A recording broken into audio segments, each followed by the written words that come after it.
Unang-una, meron na tayong mga request na for repatriation. Halo-halo ito.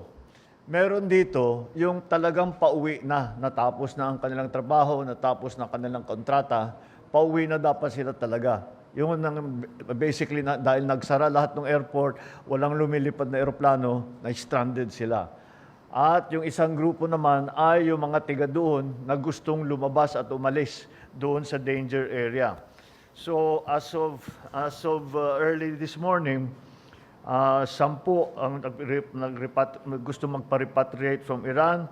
Ang pinakamarami from Israel, 297, 22 from Jordan, 231 from Bahrain, 586 from Dubai, 270 from Abu Dhabi. Altogether, that's 1,416 Filipino nationals who would like to have requested repatriation. Ito ngayon ang problema. Ang problema, walang lumilipad na eroplano. At yung mga airport ay tinatamaan na. We have heard reports of attacks on different airports around the region. Generally, this is by Iran. Yung mga tumulong sa Amerika at yung mga bansa na tumulong sa Amerika ay inaatake ngayon ng Iran as retaliatory strikes.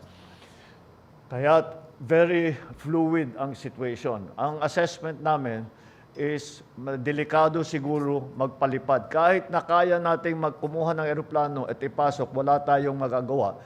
Dahil, number one, the airports are closed, there are all no-fly zones. This is a combat area. And ang kinakatakutan ko sa lahat ay yung nangyari, I'm sure nabalitaan ninyo lahat, 3 fighter jet ng Amerikano ay pinabagsak ng Kuwait by mistake. So, kung commercial airline, baka magkamali din at baka they will attack it by mistake. So that's what we are worried about. So siguro yung pagpalipad ay hindi muna natin gagawin.